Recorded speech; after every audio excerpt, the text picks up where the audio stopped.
Hi there, just read this disclaimer please. Alright people, so I thought it's that time of the year where I kind of assess my cash levels. As you can see here in my unitisation from previous years, I've adjusted the cash level on the 2nd of January each year. You can see there I took £4 out, well, for a couple of years anyway. Took £4 out, added £3 back into the portfolio. So it's that time of the year where I need to check my cash levels and decide how much cash I want outside of the portfolio, and then adjust the amount of cash in the portfolio. And then who knows, possibly I might have to sell some investments if I need to take some cash out of the portfolio, or I might have some more cash available to invest if I decide I can add money to the portfolio. So what I'm gonna do is, I've got here a list of all my different accounts. I don't know when these numbers are from. They're from, at some point I've obviously gone and done this during the year. So what I'm going to do is I'm just going to log on to all these accounts and put in the correct numbers for today, which is the day before the 2nd, but it's Saturday, so it doesn't make any difference.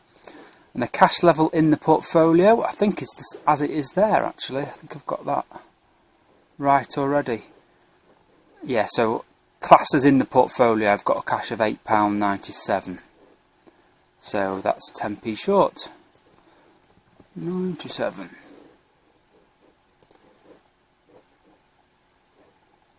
Actually, let's check that. £8.97, yeah, that's right. Okay.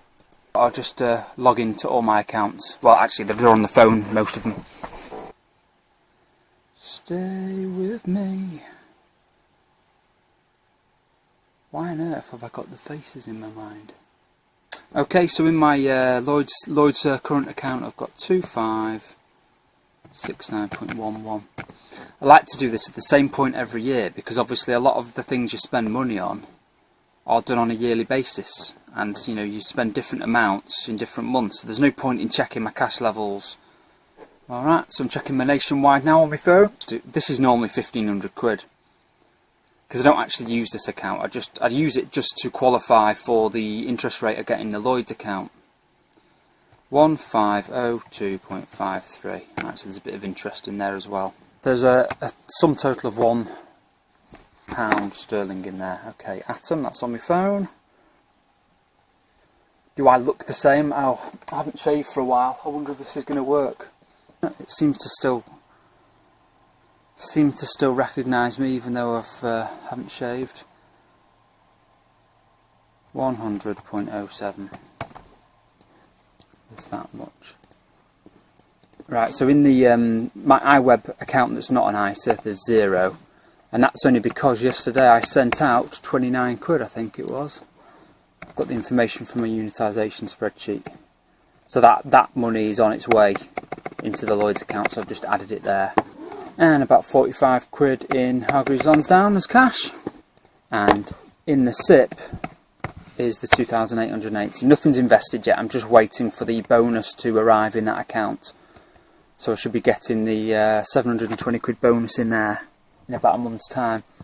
Right, so as I can see there, I've got that total of cash. That's the amount of cash I've got in total. That amount is already considered in the portfolio, so that gets subtracted. So that's the amount of cash that's currently outside the portfolio that I have. So if you remember, I don't know if you remember last year, but last year I decided that £6 was enough to keep in the portfolio. So at the time last year, I had a dividend income projected to be about £10. So obviously it's gone up since then. And I was getting the LISA bonus of £1, which took it up to £11. So I needed about £3 a year to take out. If I wanted to take out £14 in total from the portfolio, I'd need about £3 to be sold of capital. So I wanted in my cash levels 2 years worth of not having to take that £3 out of my portfolio. So that's why I chose £6 as the amount I wanted.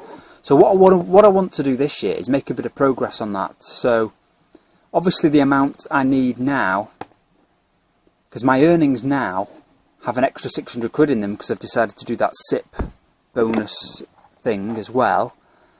I've subtracted the costs from the ISA bonus, so I'm adding 943, and 600. Instead of the full 720, I've gone for 600 to include the extra costs of the AJ Bell SIP and of the Hargreaves Lansdown ISA. So this is the amount I would earn, including the bonuses from the LISA and the SIP. So if I wanted to spend 14 grand a year, I would have to sell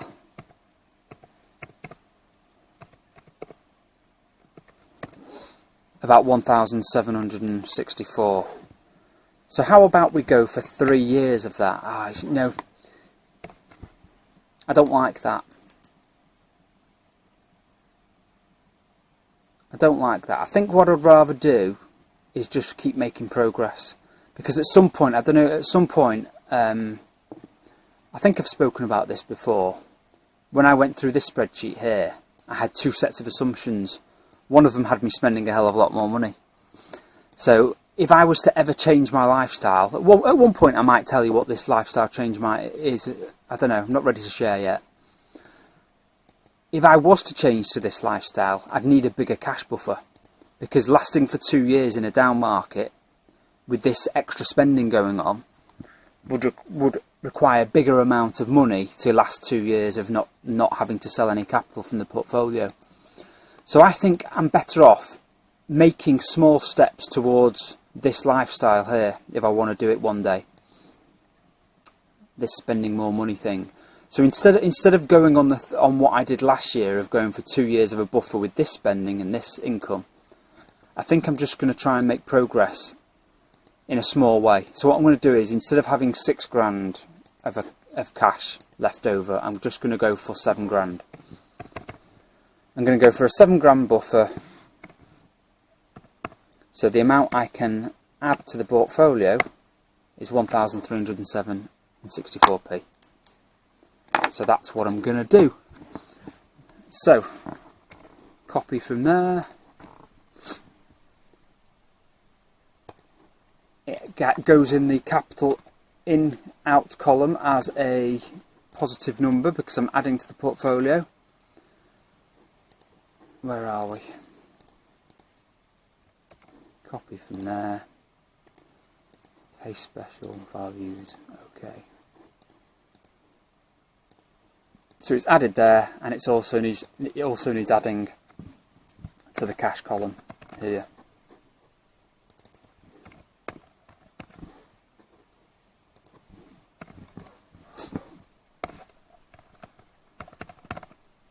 $1,307.64. Yep.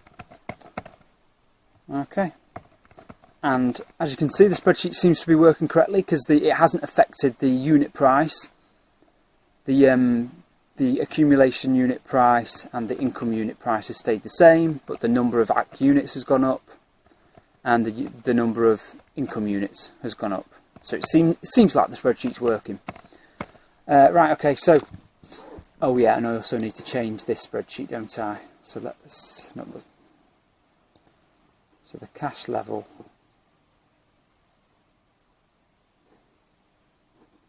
So it was £8.97 already. So the cash balance should be 1,316.61. 16.61. Yeah, that's right.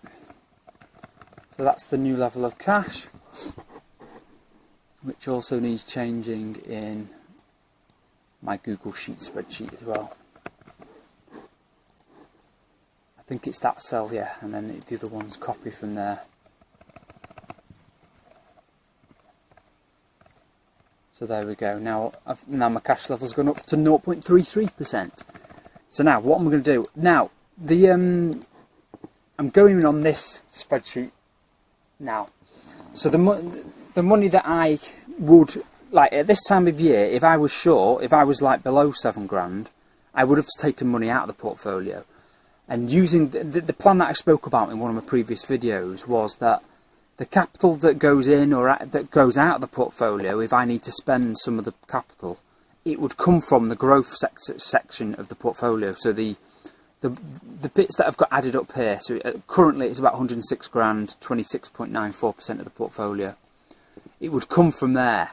So I think it's only fair to my system if when I add money back into the portfolio, it should also go into the growth portfolio, the growth section, so that the pure growth. So like growthy kind of ones that yield like 1.58, they don't count. That's kind of a little bit of dividend as well. What I'm talking about here is the pure growth, so things that either yield 0 or yield like 0.5%, like Impacts, the healthcare ones, Scottish Mortgage, Fundsmith, those kind of ones.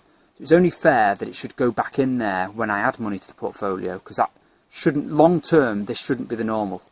This is really kind of just a COVID thing, actually, that has had me adding money to the portfolio. It's because of COVID, I've barely spent any money. I think that I've shown you these numbers before. This up to the 6th of October 21 that year, I only spent 9,300 quid. Whereas these other 3 years prior, with those numbers there. So it's not normal, this adding to the portfolio. Most years it would be taking money out of the portfolio on the 2nd of January. So I'm going to add it there. So what I'm thinking is, I don't know when I'll do it, but it could be a good opportunity to add to Scottish Mortgage, because this has come off the boil recently. It's no longer the top holding. And the other one that it could go into is Biog, because that's 15% down since I bought it. That could be one to add to as well. Not quite sure. But anyway, that time will come. I'm not sure when I'll do that. Alright, I think that's it then, guys. Thanks for tuning in. I'll see you next time. Bye-bye.